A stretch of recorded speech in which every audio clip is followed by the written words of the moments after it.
What can you do if you want to have a dog that is running? Well, again, find yourself some sort of reference material, or it could even be your own dog running. And I've got one in front of me, and I'm just going to first of all draw out very roughly in terms of egg shapes or circles what his body is doing. So his head is kind of forward, so he's going that way, and his body is slightly upwards. His back legs are coming off the ground a little. Front legs, one of them is going forward like that with the paw here, and the other one has landed on the ground and is like this. And then they have quite a, again, if you draw a sort of oval shape for his back leg thigh, one is like that, and the other one is kind of mirroring what this leg is doing, and tail up in the air. So this is the ground level, and this is him showing that he's going in that direction. So now I'm going to start putting in a few more details. His nose is up here. He's got a big smiley face. And let's imagine that he's got kind of a big ruff. Let's give him a bit more of a forehead. Ears are flapping in the wind. There's his collar. A bit more rough. And he's a big hairy dog. If you do, very hairy dogs are quite tricky to draw, but if you draw a dog that has got a bit of fur, it can make your life a bit easier because it can hide a multitude of errors. Bit of fur under his arm. So that's the leg that's nearest us on the front. Let's do the leg that's nearest us now.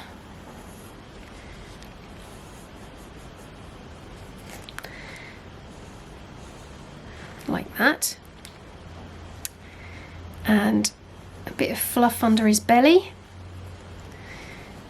And then this underneath paw, it probably ought to be, let's make it, I'll tell you what, we'll make it on the ground so that he has got a point of contact to the ground. So you can't see all of his toes like you can on this one. And then this leg, you could actually have it hiding slightly behind this one. And then his tail, like this. I'm going to give him one eye, and he could be looking at something over here. And of course, let's give him his tongue. And a bit of ear fluff on that side. Okay, now I can go in with a pen, and I'm going to use the same things that I've used before. I'm going to use this Pigma fine brush. And now, whilst this pencil is not set in stone, I can now use my brush to iron out any little errors or mistakes that I made when I was drawing the first bit. And don't forget, when you're using a brush pen, you can use different pressures to create different kind of effects and looks. Especially when you're doing fur, just a very light touch will do.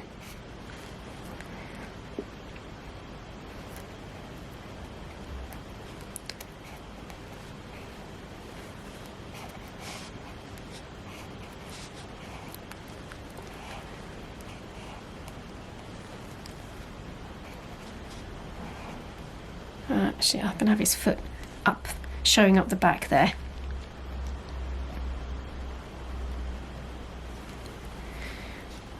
And what I need to ask myself is, are his ears big enough? And I don't think they are, so I'm going to make them slightly bigger, like that. That's better. And then lots of fluff. And a big fluffy tail. Not to give as much pigment as I'd like. And then I do want to draw a line just to show where the ground is, like that.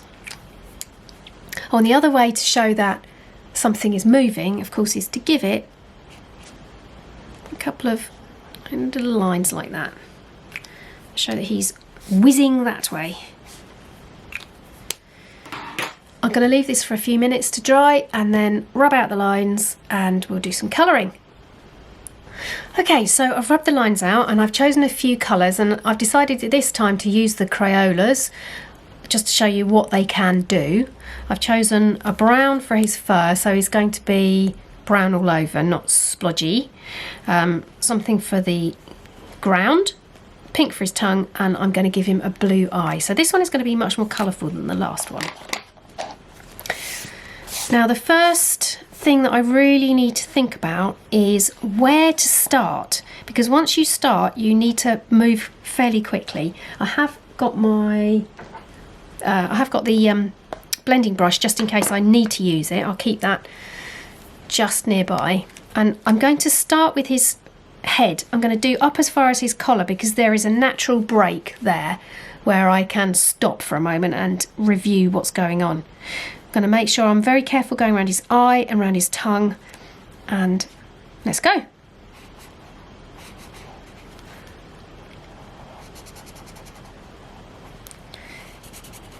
It is a shaped tip. It's pointy on the end and it's got a broad flat side to it, so if you use it slightly sideways then you can cover a wider area. But if you want to do something in detail, make sure that you're holding it upright like that, and that way you can use that very fine tip.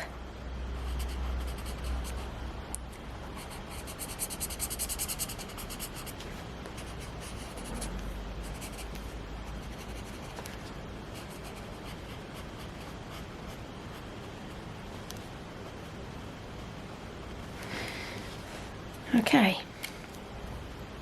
That's looking okay. So I'm going to move on and I'm going to start on his foot rather than up here because these areas are thinner. In fact, I'm going to leave that underneath legs, the two underneath legs, till later on. I'm going to do the upper leg, move into the body, lower leg and tail.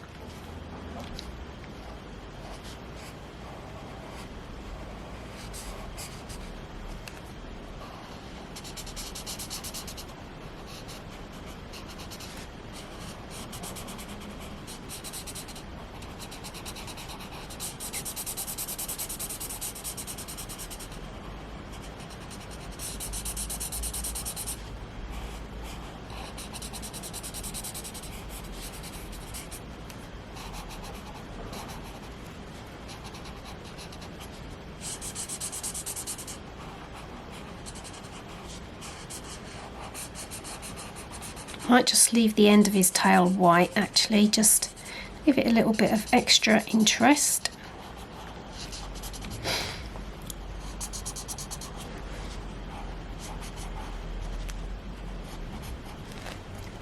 And then if you want any little fluffy bits, you can use that fine tip just to give a few little bits of fluffy, scruffy hair. So that's the majority of his body. I can now go back and do those two legs.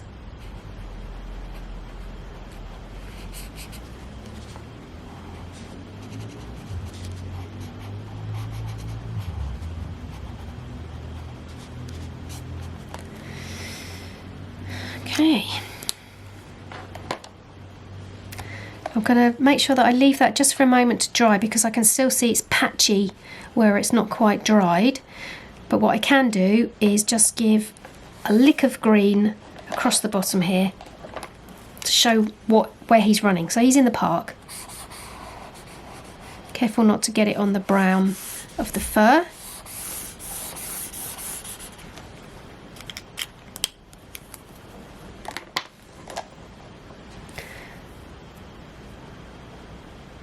And then we can also think about his nose. I'm going to actually use that fine liner pen again, or the fine end of the pen, just to colour in his nose a little bit and leave a white area for the highlight.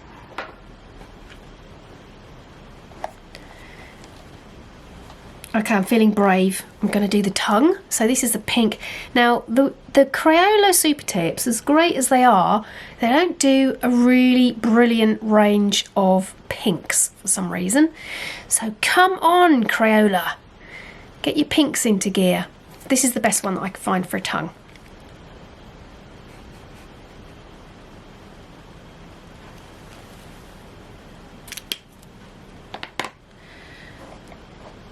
And then I think I might choose a different blue for his collar.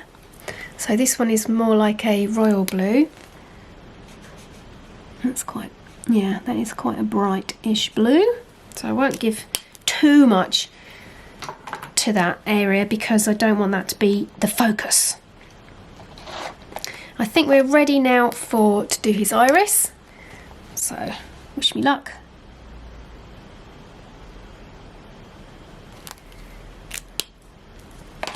I'm going to use the fine end of my blending brush just to soften up that outer edge just a weeny bit. And what I will do is I need to go back in with a black and blacken up his pupil because that has, it's slightly too grey. So I will go back in a moment when it's properly dry.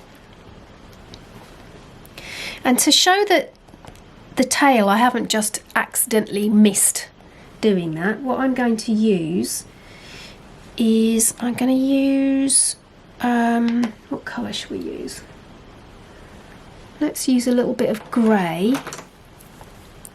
And very carefully, and using it upright so I can use that tip. Just going to do a few little strokes of fluff to show that it's a white tip and not that I've forgotten to colour it. I'm going to put a little bit, using the jelly roll again, just a tiny little blob on the end of his tongue to show a tiny bit of highlight. And of course you might be wanting to have a dog in a picture that's not done with colouring pens or brush pens. You might want to be doing watercolour or graphite study or colouring pencils. You can do any of those things using the different sorts of paper. So the marker paper is specifically for using with pens like this. If you want to do a watercolour version, I would suggest that you use hot pressed watercolour paper, which is very smooth. And if you want to use coloured pencils, then you can use cartridge or anything that you've got hanging around. It's a lot more forgiving. Okay, let's give this one last try. That's better. A nice circle for his eye, and that actually focuses it a bit more, our attention on that part of his body. I also might just give a tiny little line down his tongue to show where his tongue, the middle of his tongue, and then go in and just blacken up a few of those details on this side of his body.